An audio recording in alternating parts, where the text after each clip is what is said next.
Welcome to a brand new episode. We're building an LGB garden railway, sitting on the terrace because in the garden, we're a bit unlucky with the weather, but there's no snow today. I'm already happy. And indeed, we are fully covered, which we actually wouldn't need at all because the rails, yes, they are completely weatherproof. Exactly, aids crafting. So you and I are allowed outside, which makes crafting more pleasant for us today. Exactly. I also found myself enjoying the Park Express. Yes, to test the pendulum automatic route today. That's actually all anticipated. That's already there, Elke. You have already built it. Wonderful. And it's running. It's running.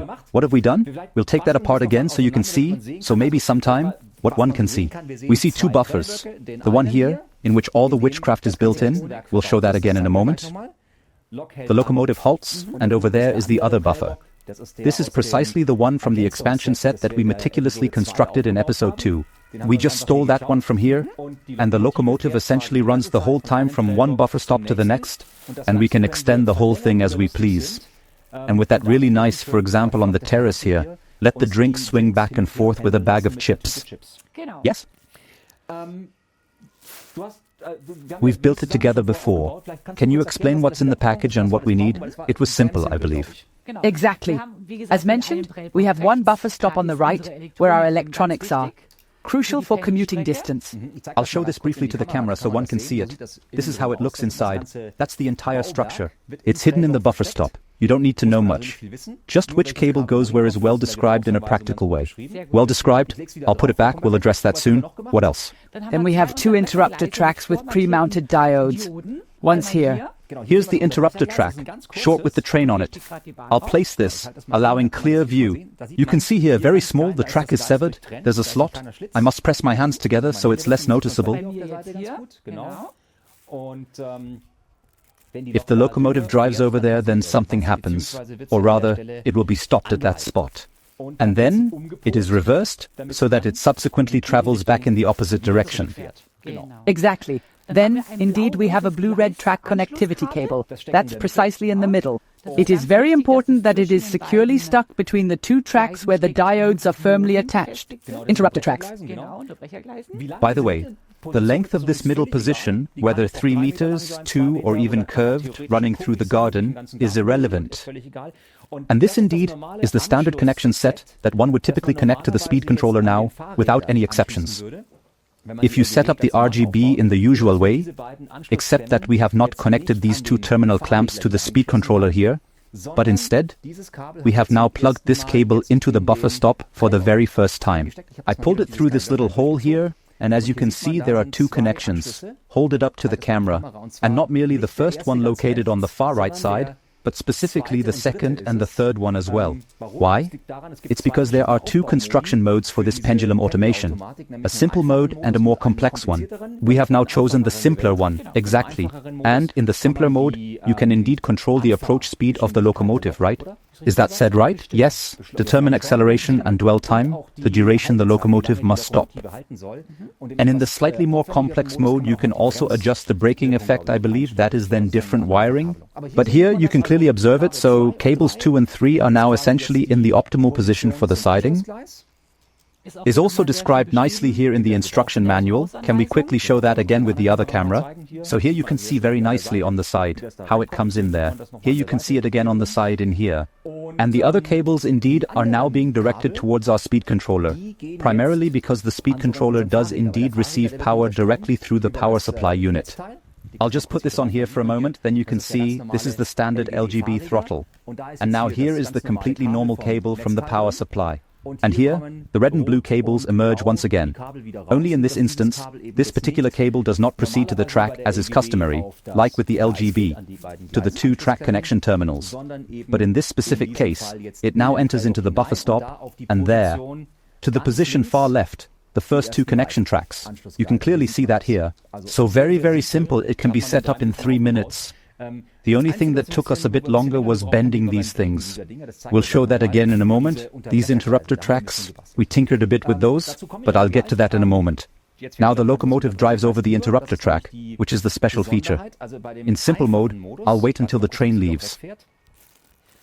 Have we screwed on so tightly here? I'll just show this real quick here with the screwdriver, then you can see it too. We put two small screws here on the side, and these screws ultimately clamp this wire in place, and this diode is attached to this wire. And this particular diode just ensures, in the automatic and the simple mode for this switching, or rather also this specific function, how fast the locomotive should indeed drive endlessly once again. And we have the same thing on the other side. I'll show it briefly. That's exactly what our locomotive is lying on. Wait until she drives away. Twice if you take this into that other mode now, which also checks braking speed or deceleration again, then you would remove these diodes, then do it with different wearing. It's a bit more complex, but it works. Here, see it again on the side. And I believe it was also important again that both diodes are on the same side. Exactly. If we turn this around now, for example, and the track is such that the interruption is on the other side, it would be wrong, it wouldn't work. So there you actually have to give attention to the fact that these two interrupter tracks are good. Here, you can see it again. And here, right in front of us, we have the meticulously designed rotary control mechanism, specifically for adjusting the acceleration speed with precision. So you can also do this here with the other screwdriver. I'll take this one, and you can make it a bit slower or faster, depending on your preference. And here we have the holding period. I made it short now, so that something happens in the video. I'll make it a bit clear here, and if I turn it up a bit now, then the locomotive stays put longer. I'll do this a bit longer now. Look, it lasts longer. How long? Can be adjusted here. We didn't finish building the bucking horse. In theory, one could add a small light on top. Exactly, there's a recess here. You could add little lights. Otherwise, the bucking bronco will just clip onto the track. Here you can see it's quite solid, which is why I haven't done it yet, because then we won't easily get it down. And then you just have to go through the track below with the screwdriver. You get through well to then adjust this automation here. And there are still two red switches. We also have them in the picture. They decide whether it is a short or a long time. So you can use the rotary controls from 0 to 100, in quotation marks. Only how much 100 it then is, so turned up fully, is then decided by this clip here, with long or short. It can last up to 8 minutes. Let it pause, which I find nice, because then you don't have the train in the garden at full throttle constantly, but something happens every 8 minutes, with a few minutes of peace before starting up again. So it can be used very nicely. It can actually be very nicely incorporated into the circle, where you then say, well, then it goes to the station and then it goes back in reverse. So, like a handle pull, you could also do this on the second track. It's truly beautiful. So, now another important point is added, and interestingly, we don't see that here now. In fact, we have little space back here, behind the locomotive, and I actually wanted that as my little gin tonic express. A bit longer, exactly. But it means that if you have, for instance, a small wagon behind the locomotive now, it's not quite like what some might know from other rail systems, where it's a contact track triggered by the first wheel, but it's really only the locomotive. That means, if I now put a small cart behind it, then I have to carefully construct the track behind it. So, behind the rear interrupter track, just long enough that there is still ample room for a small cart. So in that respect, I'll quickly simulate and get a cover rail. So you must drive by then too? Yes, we'll start that up close again briefly, and I'll get another longer track. I don't have a little cart here now, let's see, but one can roughly imagine it. Then you can distinctly see where the train will stop. Furthermore, you can do this back again. So then, one would indeed have to extend it accordingly, ensuring that if a small cart is meant to fit behind it, then one would construct it in such a manner that the buffer stop is positioned further back. This is key when making a gin tonic express now.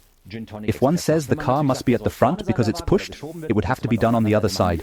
So ideally, I would say if you have two little carts attached there, then I would accordingly also build another 2 or 3 tracks behind this sub-press track. Maybe in the front too, always looks a bit prettier. Yes, everything you need to rebuild it, we have also linked again in the video in the description below. It's not much, because it's actually just that. It is the praline block, it comes in the good packaging, and there is everything inside that you need. Namely, the buffer stop, which is equipped with the electronics, then the connecting cable leading to the speed controller, followed by another track connection, and the 2 diodes, which are already pre-assembled with the cable and the 2 isolating tracks. And that was all there was to it. So, anyone who wants minimal automation on the LGB and doesn't need to know anything, well, we didn't even have to operate a soldering iron. It worked. So, have fun recreating it and see you in the next episode. Have fun. Let's see when it starts moving again.